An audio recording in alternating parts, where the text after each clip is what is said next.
Hi, everybody. Ezra Levant here. I am the boss at Rebel News, but the deputy boss, the chief reporter, and my friend Sheila Gunn-Reid is in studio. What a pleasure to see you here at our world headquarters. Hey, thanks for having me on the show. Normally, I host the show by myself, my little dark dungeon under the stairs, but I was in Aylmer, Ontario last night for a screening of our latest documentary on Justin Trudeau's radical medical killing policies. Our documentary is called Made, the Dark Side of Canadian Compassion. It was a packed house last night. If people still want tickets, we've got one more screening, although I think we're looking to add another one in another city in the country, in Ottawa, on Saturday night. You can go to endmade.com for tickets and showtimes. And Made is M-A-I-D. Yes. It's the new euphemism. Yeah. I mean, they've come up with so many euphemisms because there's really no way to speak plainly about this without touching something in people that is revolted and repulsed. There's a survival gene in our DNA. Mm-hmm.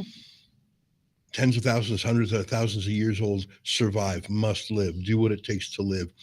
And the idea of killing oneself has always been considered immoral. Repugnant. Mm-hmm. Mm-hmm. Made, medical assistance in dying. I think that's because they wore out the phrase euthanasia or doctor-assisted suicide. They'll keep discarding these nicknames as the last one gets toxic, I think. That is exactly what's happening. So they want to eliminate the fact that this is suicide at all. So that's why they no longer say doctor-assisted suicide. Because if you identify it as suicide, suicide is something we know people need help to overcome, as opposed to help to complete. Yeah, well, I'm so glad you're doing that, Sheila. Thank you. We have some crazy things to talk about. And I just want to say something first before we get to the videos. You know, we're 9.5 years old here at Rebel News. Before that, I was at Sun News. Before that, I was at the Western Standard. I've been doing right-wing populist journalism for most of my life. And we have a very bright line on our left, things that are too liberal, too socialist, too authoritarian for us. But we also have a line to our right. Mhm. And what I mean is, you can hate the system, you can hate Justin Trudeau, but I've always said, don't say Trudeau for treason. Mhm. Don't call him a traitor for a couple reasons. First of all, that's overdoing it. He's probably just wrong. And we shouldn't criminalize wrongness. Right. And by the way, if you do criminalize wrongness, they're going to use that on you. Do you really think that the first politician to be prosecuted for being a traitor is going to be Trudeau? It'll be more likely Tamara Leach or Mhm. Ezra Levant or Sheila Gunn-Reid or Danielle Smith. So don't think for a second that if you weaponize and criminalize political differences, it'll be us versus, it'll be what they're doing to Donald Trump. Right. And so for 10 years, I've resisted our team calling Trudeau a traitor, even or more sharply, treason, because Right. treason is a legal term of art. It actually means something. It actually means you are deliberately, with malice aforethought, selling out your own country. It's not just you have a different path for your country or a different opinion. Oh, I think this is the right way for Canada as opposed to this way. No, you are knowingly subverting your country to another country. And I Not thought, just another country, to a foreign enemy. right, Yeah. right. And I always thought, that's too far. Yeah. But I don't think I can say that anymore. No. I think there is enough evidence that there is actual treason going on Mhm. that I don't think we can sort of have. It's not like we had a ban on that word. But I always said to people, do not mistake you hating someone for them being a criminal. Don't go there. That's too far. But what do you make of what's going on? And Sheila, you've been following this very closely. I have been following it very closely. I've been watching all the committee hearings going on about this recent national security report that says that there are unnamed numbers of unnamed MPs who have been identified by security agencies as working directly with China. And this is not just relying on China to get you elected, like Han Dong and Parm Baines in the lower mainland of BC. These are MPs who continue to work with a foreign enemy to advance the agenda of the foreign enemy. And that, I'm not a legal expert, that sounds a lot like treason. Yeah. And what's so stunning in these last few days since these revelations came out is that there are names that have been named, Mm-hmm. but the political leaders are not. They're refusing to release the names. They know who they are. They're just saying we won't release the names, which, I mean, I find that astonishing. Are there any particular clips you think are some of this insanity up the most clear? Here's Chrystia Freeland. Let's watch Chrystia Freeland this morning. And, I was watching committee hearing just before I came in, catching up from yesterday. Dominic LeBlanc, public safety minister, he is privy to these names. Mm-hmm. He won't put them forward. He's been asked time and time again. He knows there are names. He's perfectly comfortable with Canadians passing a vote for an MP that has been compromised unwittingly. And this is how I know for sure that it is Liberal MPs. Well, let's start with Olivia. Do you have the Dominique LeBlanc? I think I just posted it before I came on. So it's quite a long clip. So you might have to go to the end of it. It's with Frank Caputo. So let's watch Freeland while you're looking for okay, that. let's do that.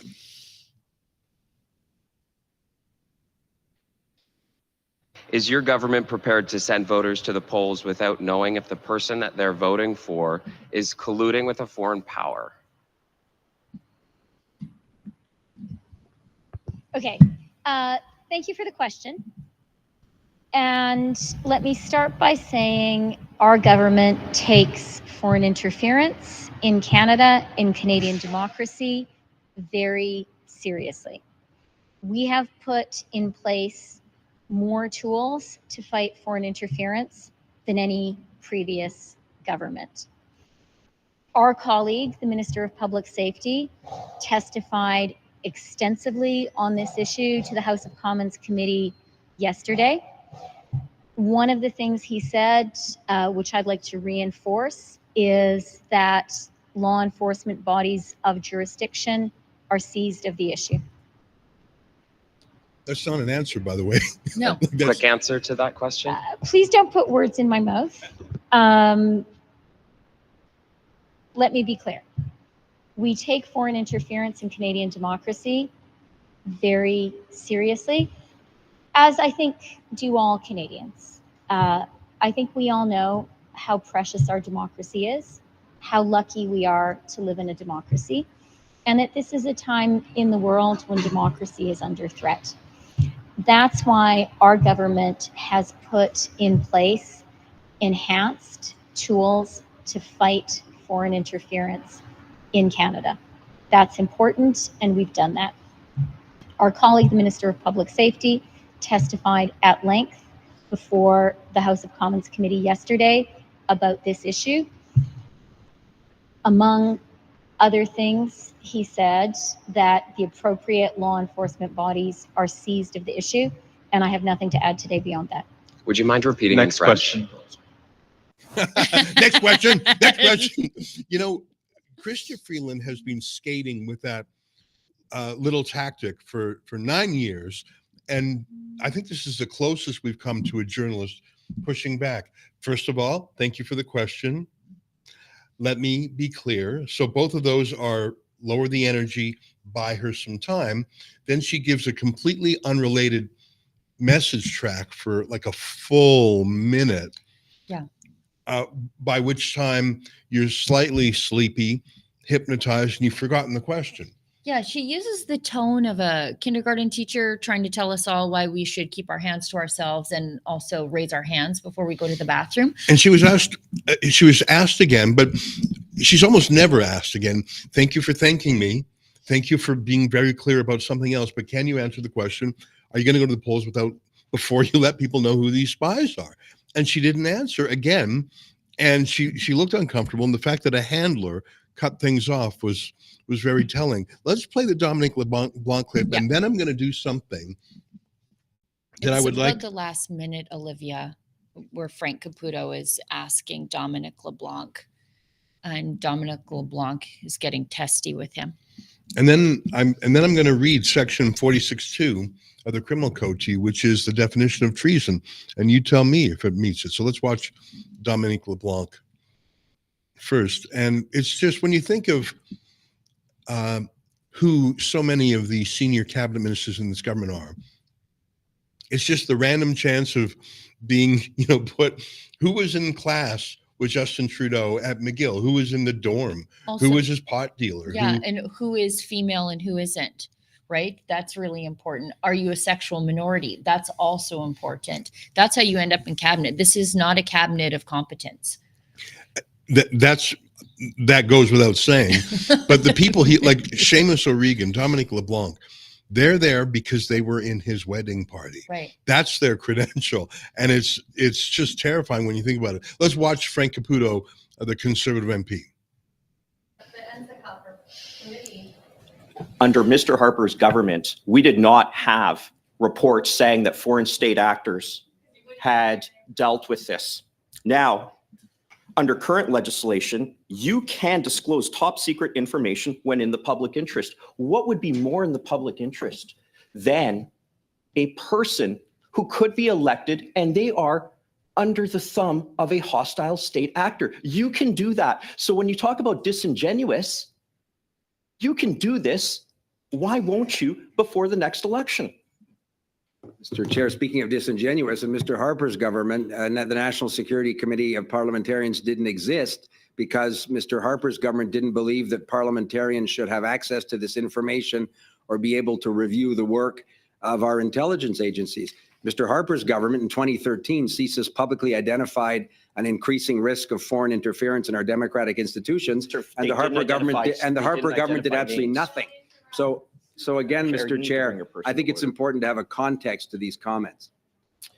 So you are okay with us going into an election, people putting an X beside a name where they have a cloud of suspicion, every single one of us. Let's face it, Minister, I think if there were six Conservatives on that list and no other Liberals, we would have had the names. Let's be honest here. Thank you, Mr. Caputo. The No, minister may pardon me, answer. I think I have another minute here. No, you don't. No, okay, thank you. I'm sorry. The minister may answer if you wish.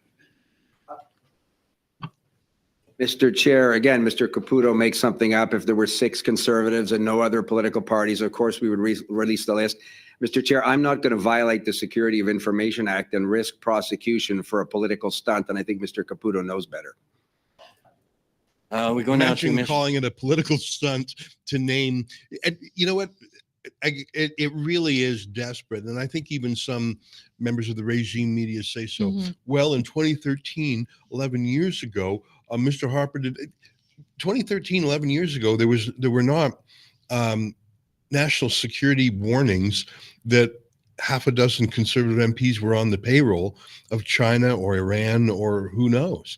It's such a, hey, well, 11 years, can I talk about that thing 11 years ago instead of your question, will I reveal the names before the next election?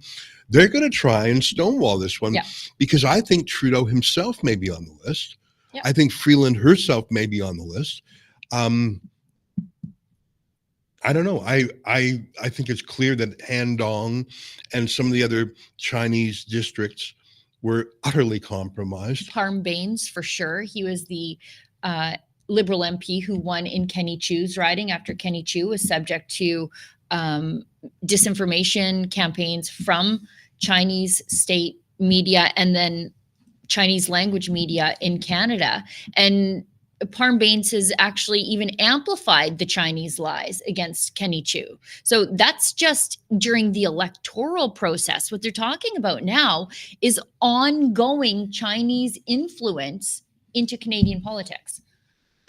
You know, and one thing that you just reported on recently is it's not just politicians who were influenced by foreign actors. It was half a dozen media companies in Canada. And my suspicion is that some of those are Chinese language media, but it wouldn't surprise me if media journalists in Canada these days are so greedy for government handouts. If you would take a government handout from Trudeau, why wouldn't you take a government handout from a foreign embassy for, cultural reporting on the friendship between our two countries? I can absolutely see it.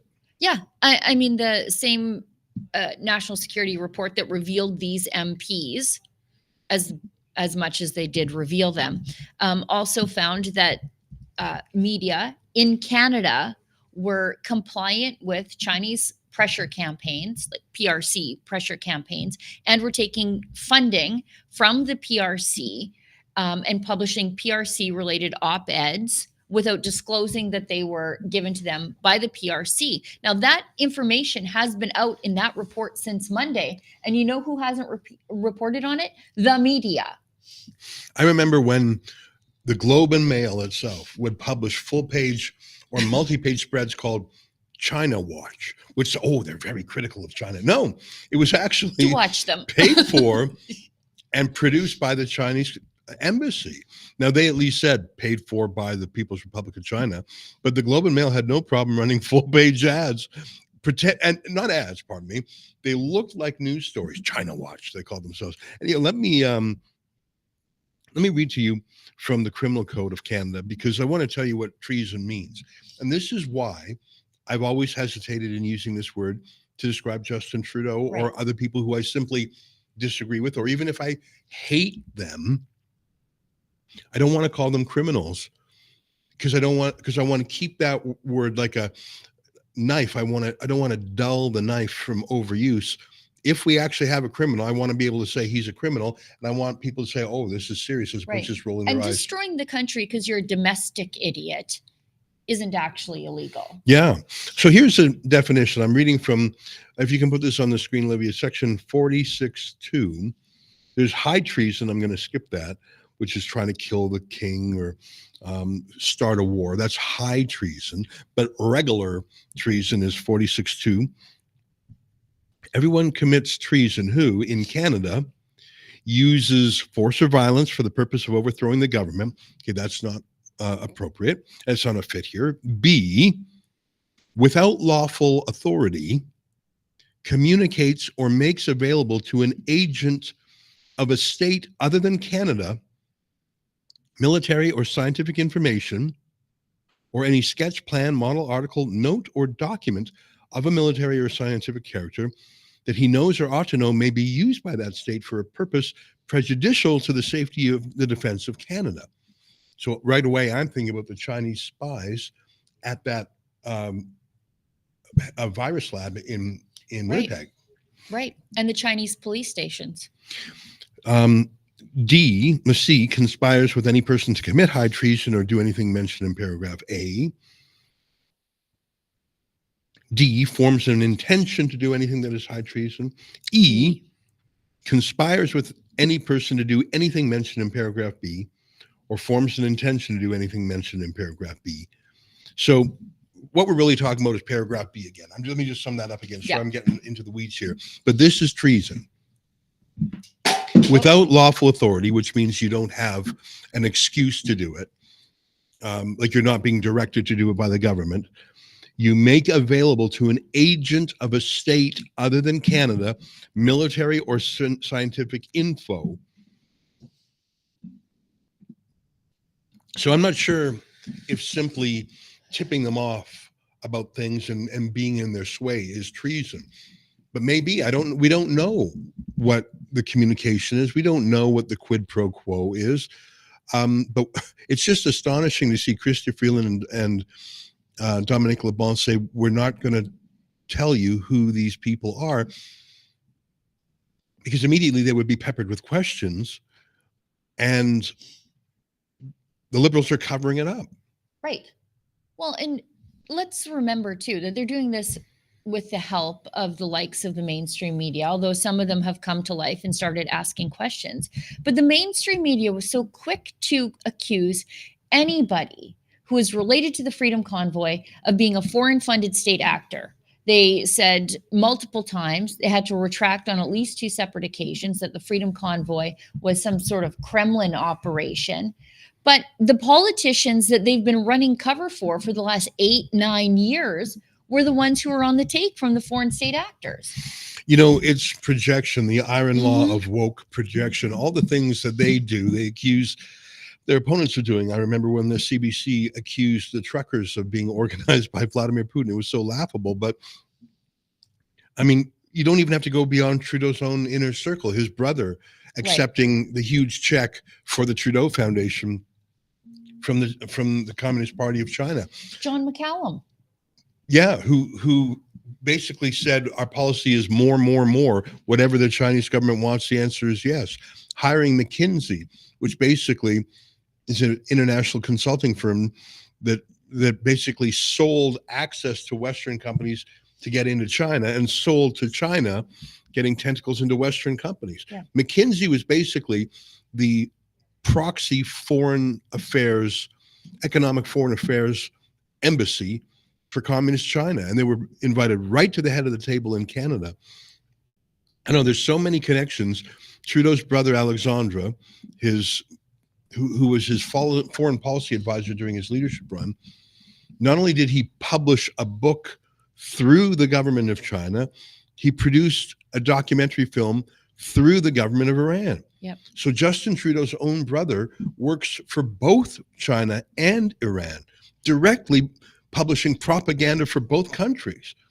Do you doubt that Trudeau himself is in on it?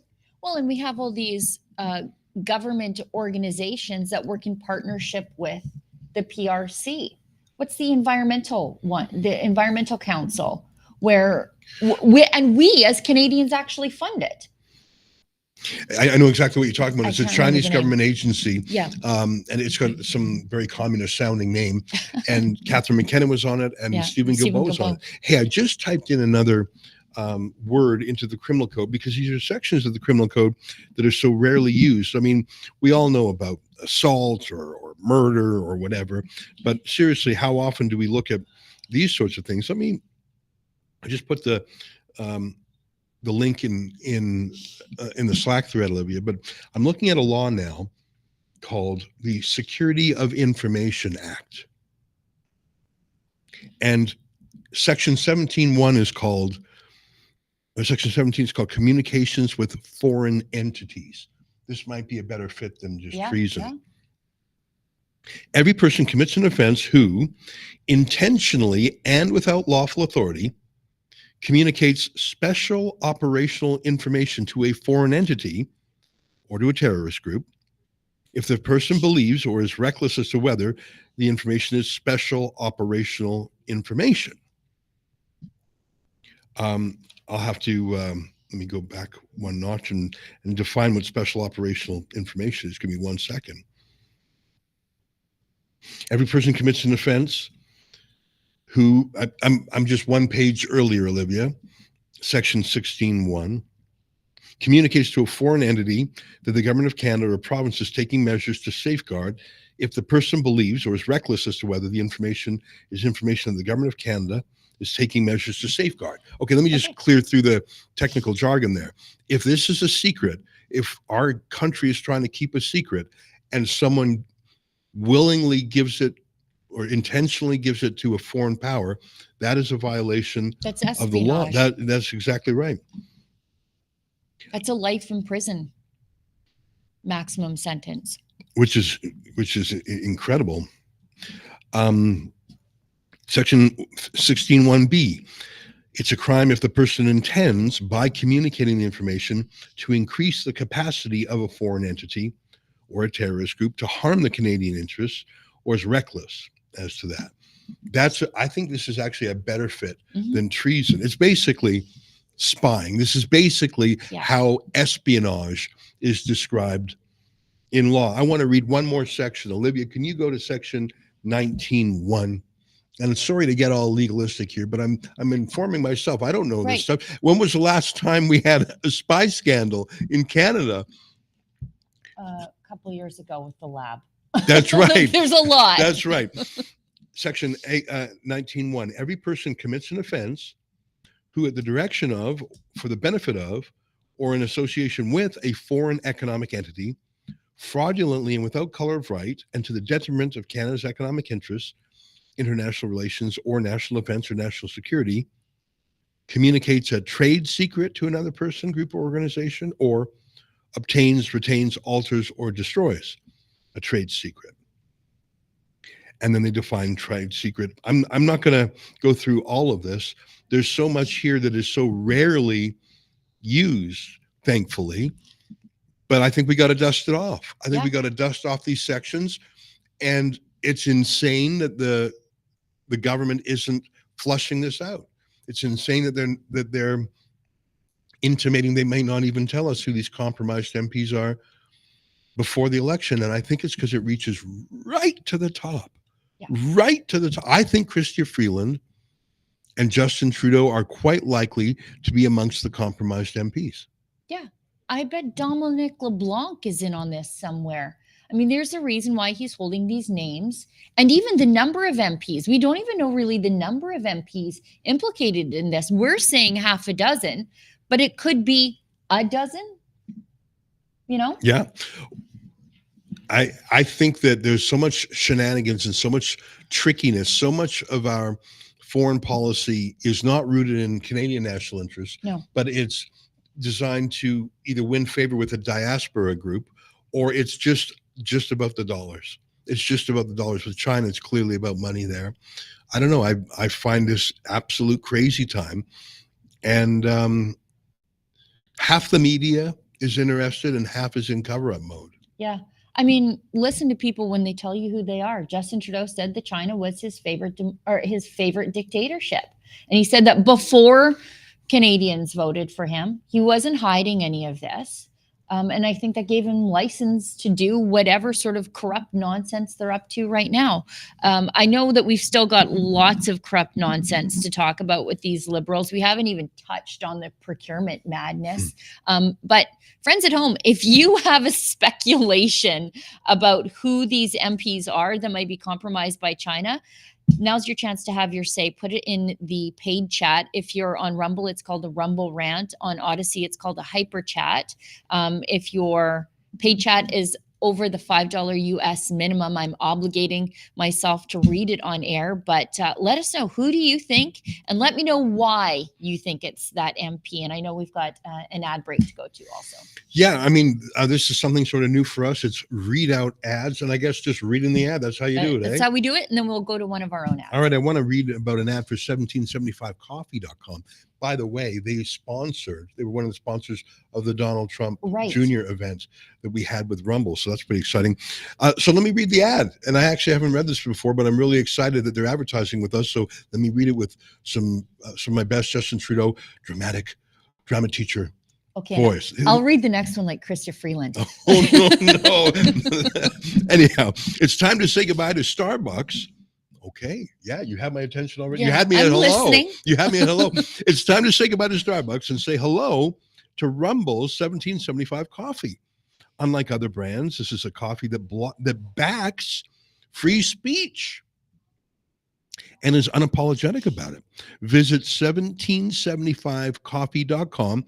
Use the promo code Studio40 to get 40% off on any coffee subscription. That sounds interesting. It's convenient. The coffee comes in medium and dark roast. It also comes in pea berry, which is similar to Kona coffee. In other words, this stuff is premium.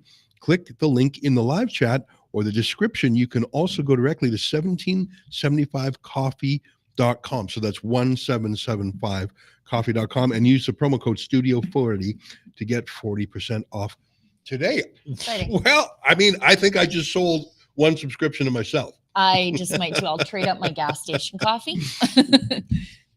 Well, that's exciting to have some ad readouts. Okay, well, now, Sheila, you've been covering this committee in Parliament literally every day. You've been watching it and cutting the clips and posting it. So you've been on this. I've been distracted by 100 things. Where are the other parties? Because we live in a very precarious parliamentary coalition where Justin Trudeau on his own does not have the support of the Parliament, does not have the confidence, except for the fact that Jagmeet Singh gives him de facto majority. Where's the NDP on the spy stuff? Where's the Bloc on the spy stuff? So the NDP and the Bloc, they are basically running cover for the government on this spy stuff, which leads me to believe that maybe there are some NDP MPs implicated in this. The Bloc, they're ineffective in just about anything. So on the spy stuff, the NDP are on board with the Liberals. However, on the procurement scandal, yes, there's another scandal simultaneously happening. The NDP are actually pretty good on it.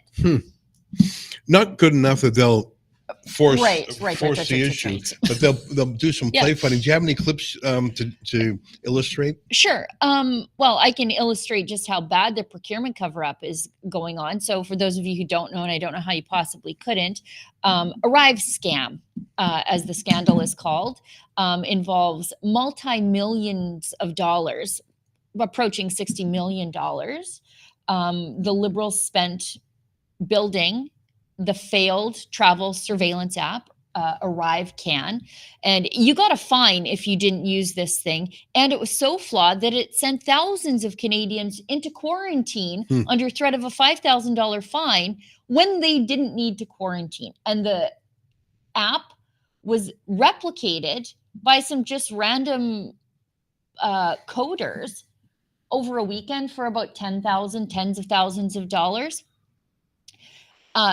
The company behind it was called GC Strategies. Guess what GC stands for? Government of Canada. They weren't even trying to hide it. And so now the CBSA officials involved in dishing out this contract, they're being called to testify at committee. And the top IT guy, so the guy who's the keeper of the emails and communications, he's the top IT guy in the federal government. His name is Min Doan. So he works for the federal government, not for GC Strategies. Right. He works for the federal government. So he's sort of the point man in all of this. Okay. He's a CBSA. He was working at CBSA at the time, top IT guy in the company. He's at the operations committee. And wouldn't you know it, all his emails related to just this, nothing else, just Arrive scam, they're gone. He says they're gone because his laptop died. And then he lost all of his emails. Well, that's not quite how emails work. I'm not an IT professional, but I know that for sure. Emails don't reside on the laptop. It's Right. not like there's a box. I have a in a little server box of my somewhere. emails. Yeah. I dropped my emails and they fell down the gutter. And Yes. I lost my emails. Let's play the clip. It's long. We might not need to watch it all, but it is outrageous that this is the top IT guy in the country. Mr. Doan, you're the Chief Technology Officer of Canada. How long have you been working with computers and IT? Over 25 years. And you have training in computer science? I do. Do you have an accreditation? I have a bachelor's degree in computer science. Would you describe yourself as an IT expert? I would. You know how to code, secure data, program, you understand how computer networks work or operate? I haven't coded in quite a while, but I do. So there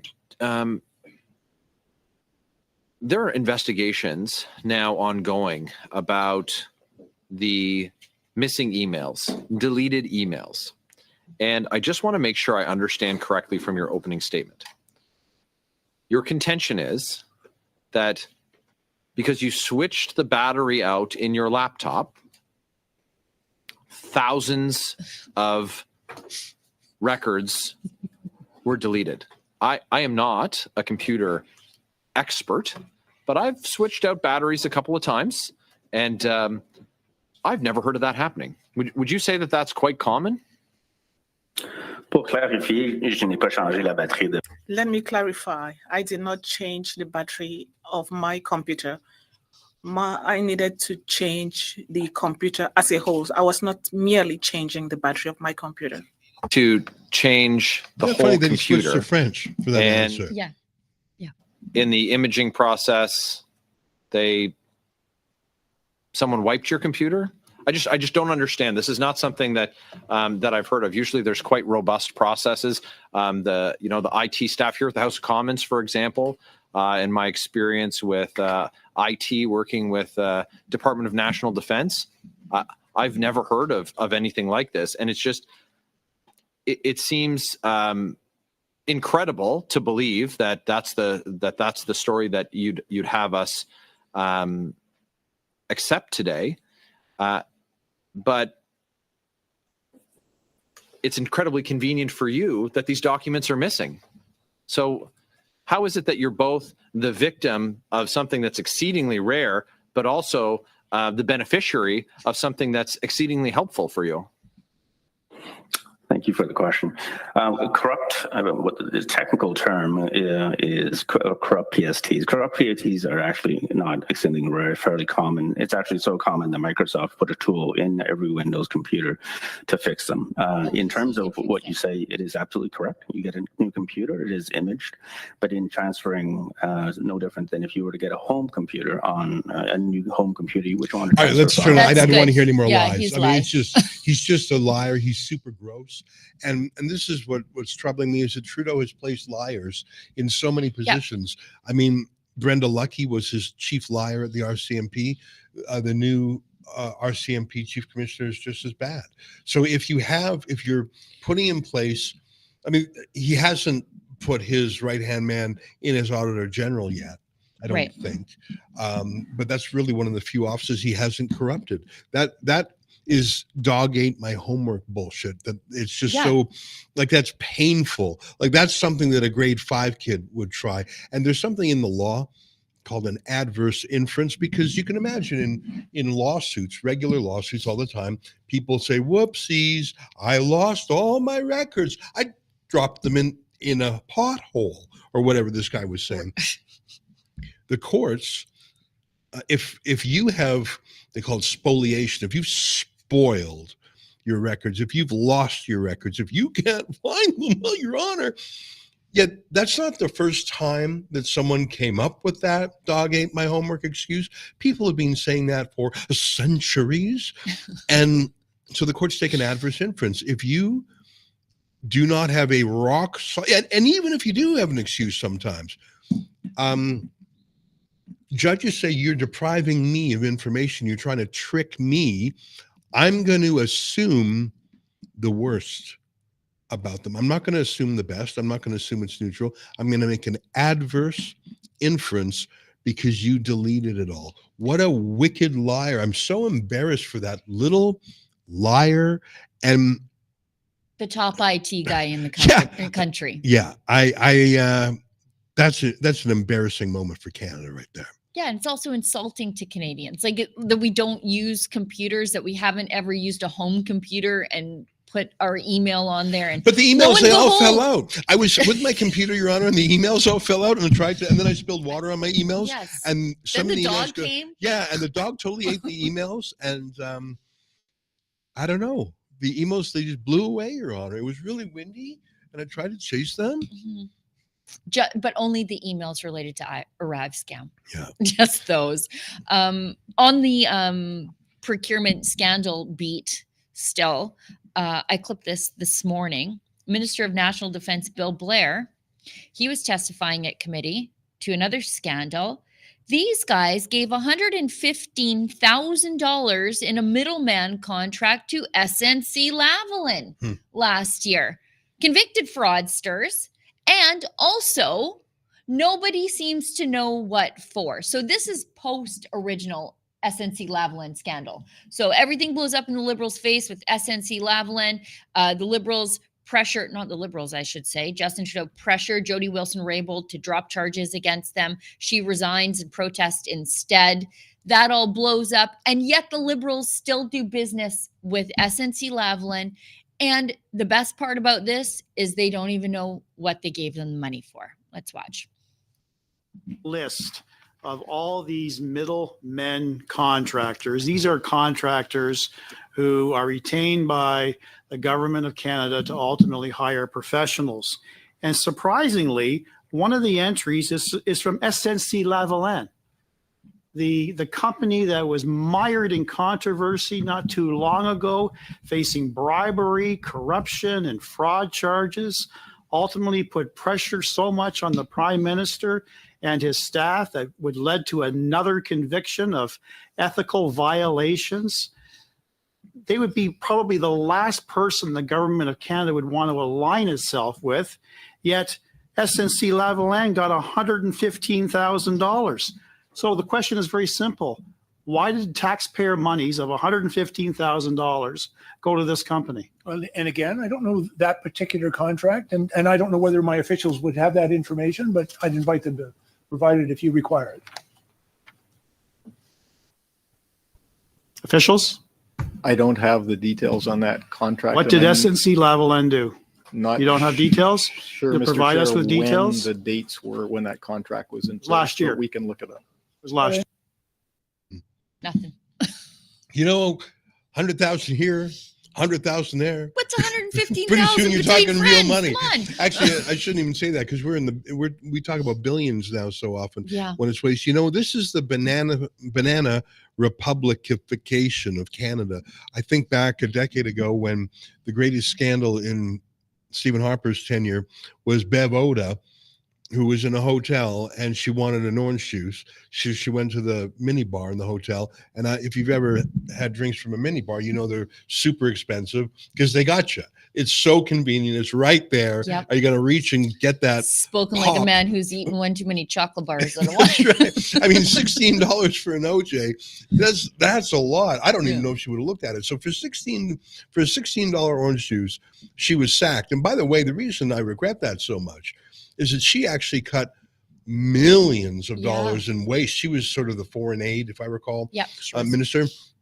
So she actually saved taxpayers an astonishing amount of money, but for that one easily relatable, oh my God, $16 orange juice, that's luxury.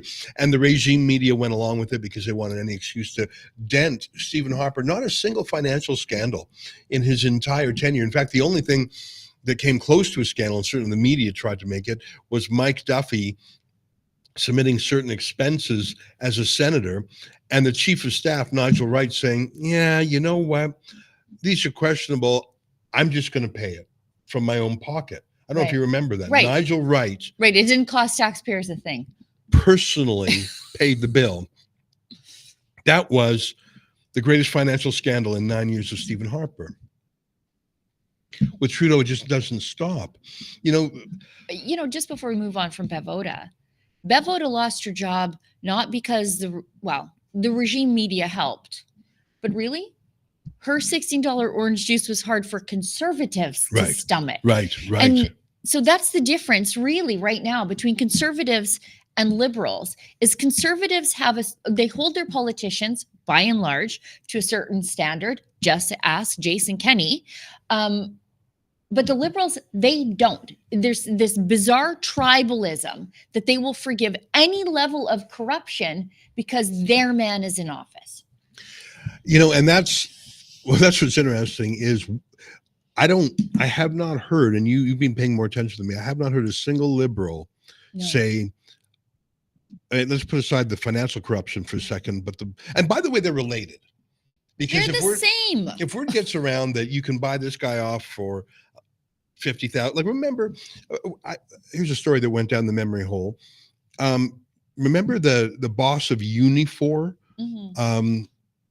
He was caught with a shopping bag with $50,000 during the pandemic. Remember that? Yeah. I don't think he's ever been charged with that. No. Do you know who I'm talking about? Yes. I'm going to Google his name. Forget his name. Unifor. Jerry Diaz. That's right. Thanks. Good memory. So, I guess you. I didn't remember it. Olivia did. Charged with the breach of the Unifor Constitution. That's the union. But he hasn't been charged with any criminally. Crime. The guy was carrying around a $50,000 bribe. And anyhow, back when shopping bags were still legal, you could fill them full of bribes. But when you think about it, a $50,000 bribe to push the jab on hundreds of thousands of members, that's actually a small bribe in terms of the percentage of money. He was bought on the cheap. And so if word gets out that you can get this cabinet minister, you can get that MP, and you can get this brother to the prime minister, and if word gets out, okay, you just need some money. And with others, it might be a different thing. It might be a liaison with a young woman, a liaison with a young man. It might be, who knows what it is. I mean, we're hearing about Randy Boissonneau setting up a little company on the side. If you're willing to set up a little company on the side and divert federal money to your own company, knowing it's against the law, knowing that it would be embarrassing, but you think you're so smart. And voting for policies that enrich your company, by the way. And you think you're so clever you can get away with it, then you probably think you're clever enough to take money from the People's Republic of China or the Islamic Republic of Iran or other entities or front groups for them. I mean, you might have some compunction about dealing with an ambassador from China, but if there's a third-party company that looks like it's arm's length from Iran or China, absolutely, and word gets out. I don't think the Chinese would have had success trying to bribe Stephen Harper, but they look at Justin Trudeau and a fish rots from the head down. And Justin Trudeau, who has repeatedly violated the Conflict of Interest Act, who showed that he'll take money from anybody, whether it's hundreds of thousands of dollars in gifts from the Chinese Communist Party to the Trudeau Foundation, or just basically finagling a $200,000 vacation on Billionaire Island. Trudeau is for sale. The whole world knows it. And so everyone has bought in. And I think the rock goes straight to the top. And by the way, I think Chrystia Freeland's probably in it too. Yeah. And there's something else that came out in this committee testimony, and it's by experts who examine how China influences the world. And it is not always immediate bribes and foreign interference on your behalf during the election period or while you're in office. It's the wink, wink, thumbs up. You take care of us right now, and we'll give you a special appointment in a PRC-linked company or organization after the fact. And that's how it was with Jean Chrétien. And John McCallum. 6 weeks after Jean Chrétien stepped down as prime minister, 6 weeks, it was announced that he was going to work for a China-affiliated company. Yep. You don't think they started discussing that when he was still PM? Of course they did. Unbelievable. Now, I want to be careful of time. It's 1:47. Yeah, we got to do an ad read. And then after I do this ad read, Olivia, let's go into our own ads. And then I'll let Ezra pick the next stuff, if that's okay.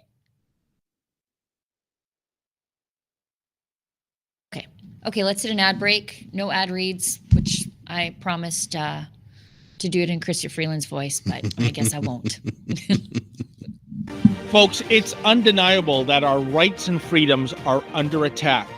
The Freedom Passport is an easy-to-read, pocket-sized booklet containing the Charter of Rights and Freedoms.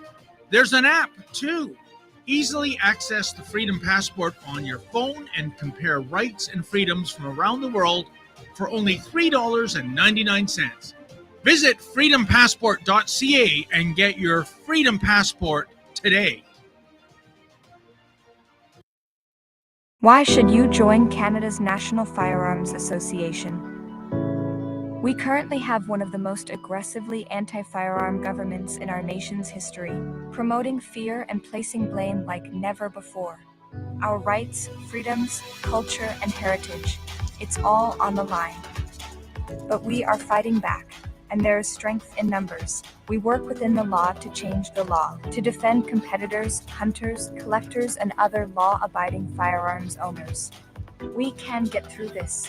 We've done it before, and we'll do it again, if you are with us. Canada's National Firearms Association. Freedom, safety, responsibility.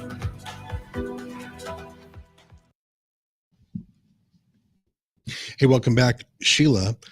You were talking earlier about reading something in Chrystia Freeland's voice. I don't think I've ever heard you do Chrystia Freeland's voice before, at least I don't remember it.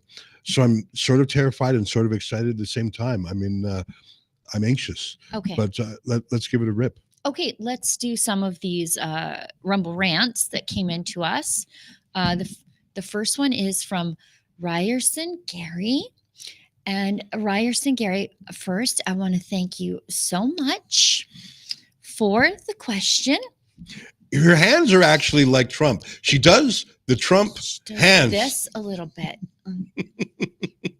And then I want you to know that I understand, and we all understand as a nation, that when one follows Justin Trudeau's contempt for everything the head Canadian, like that for sure. It's not a leap to conclude that Justin Trudeau is on the list.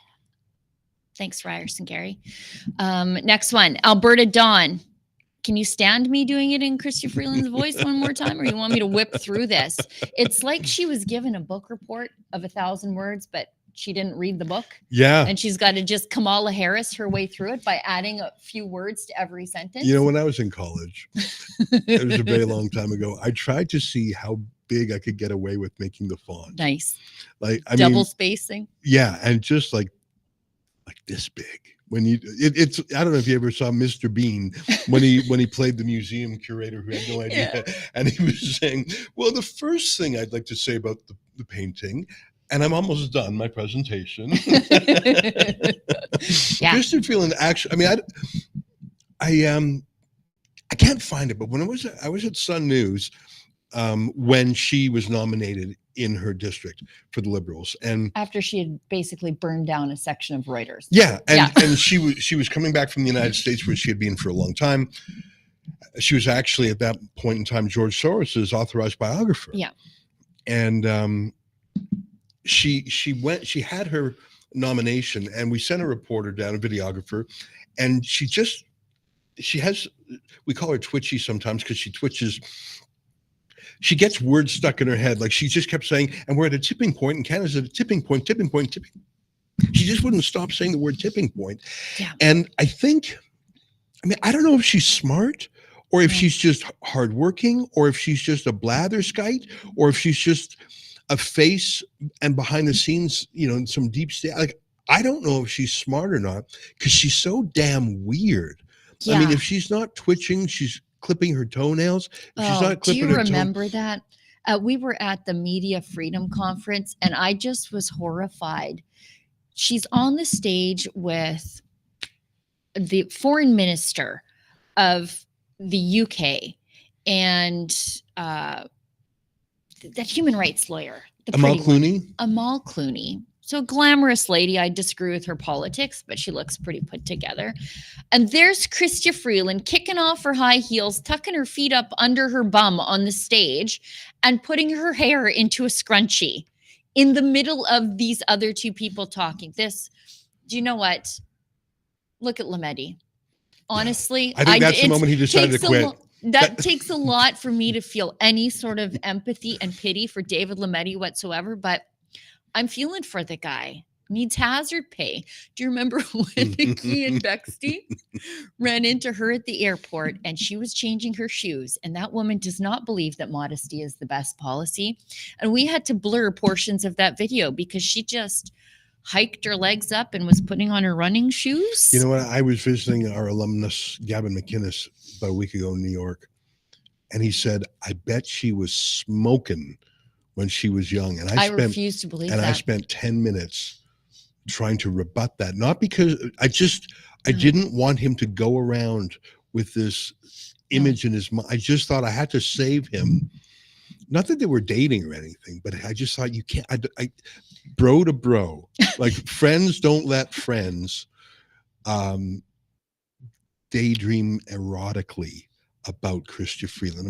Am I still in a safe place talking You're about still this? there. And you're doing the Lord's work, rescuing Gavin from that. I mean, one of Gavin's things is to rank things. Like he loves lists and he ranked, like he made Vice Magazine famous with the hot or not. Right.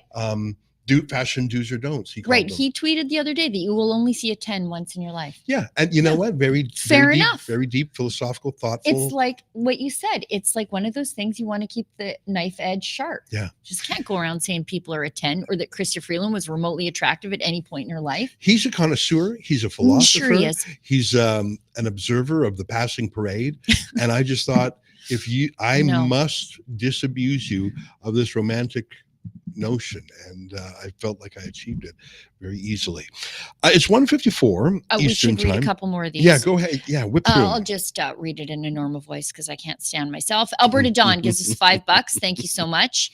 And I can't do a Chrystia Freeland impersonation, truly, because my clothes fit me and hers generally don't.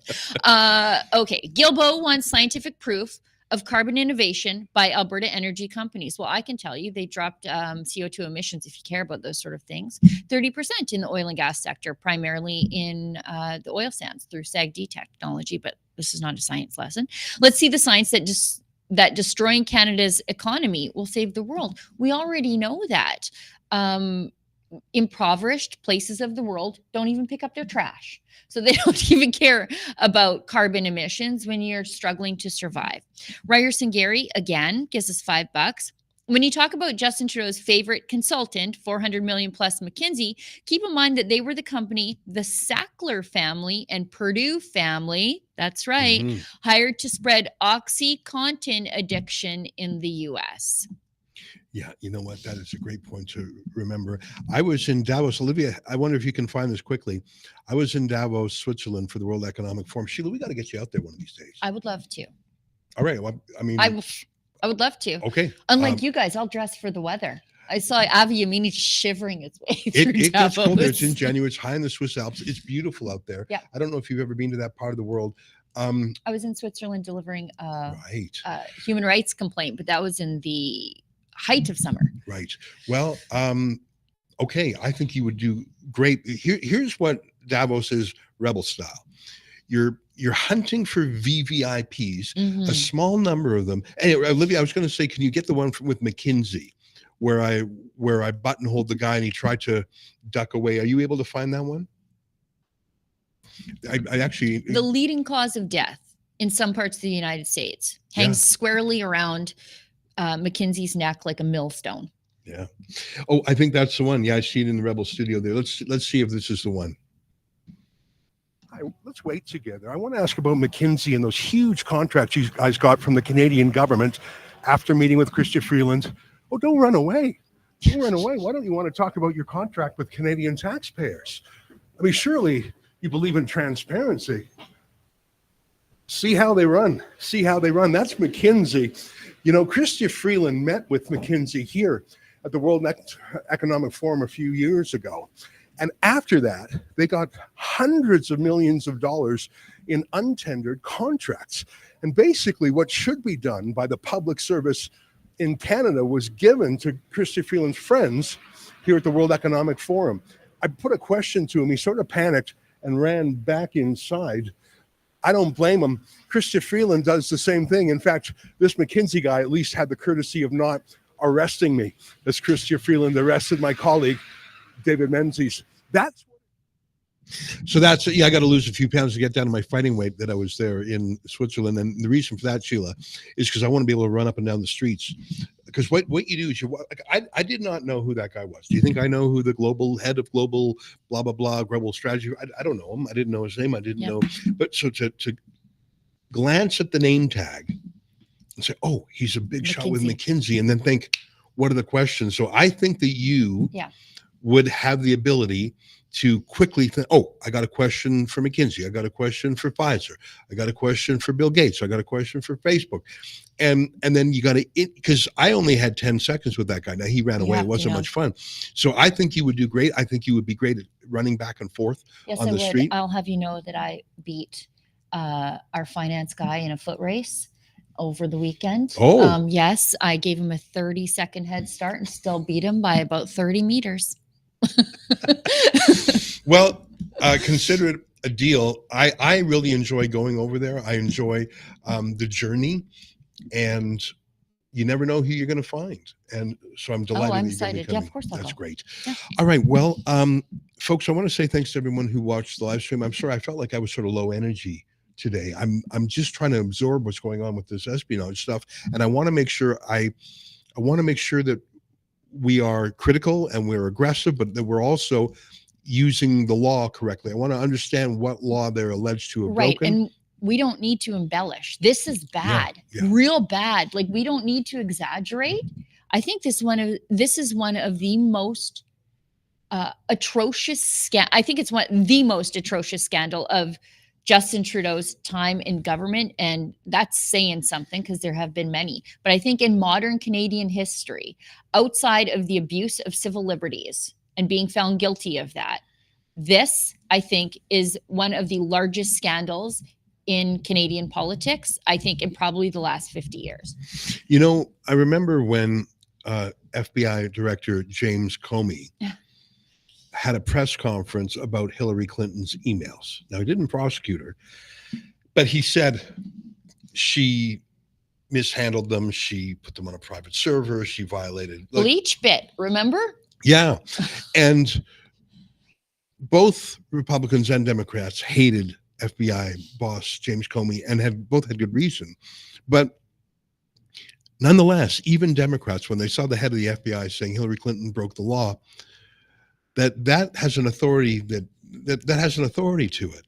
And I think that was this a CSIS memo that it's said a parliamentary committee that was convened on behalf of foreign interference.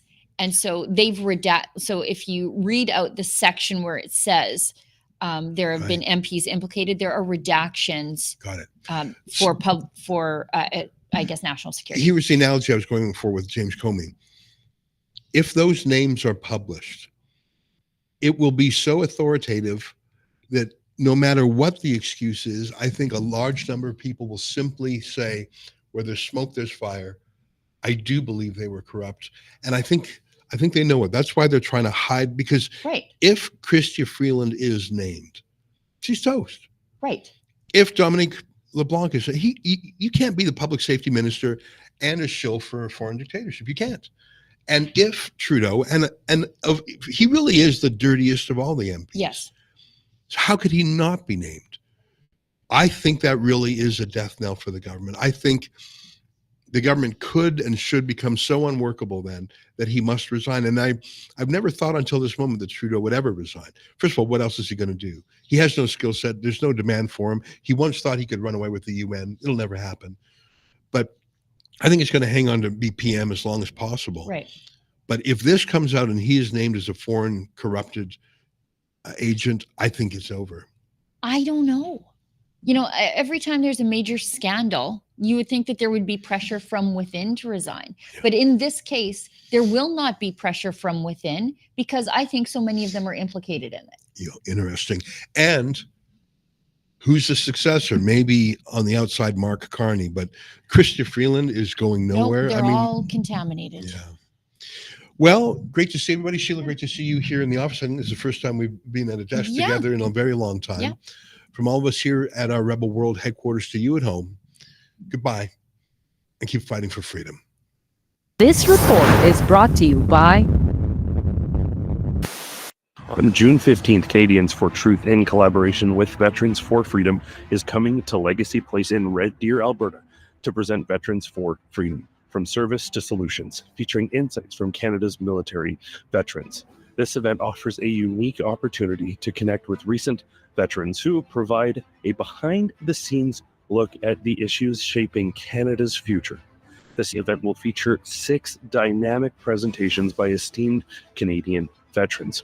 Hear from a former intelligence officer with 30 years of national security experience and an Air Force squadron leader who has served with the Canadian and British Armed Forces, and others with unique and compelling experience.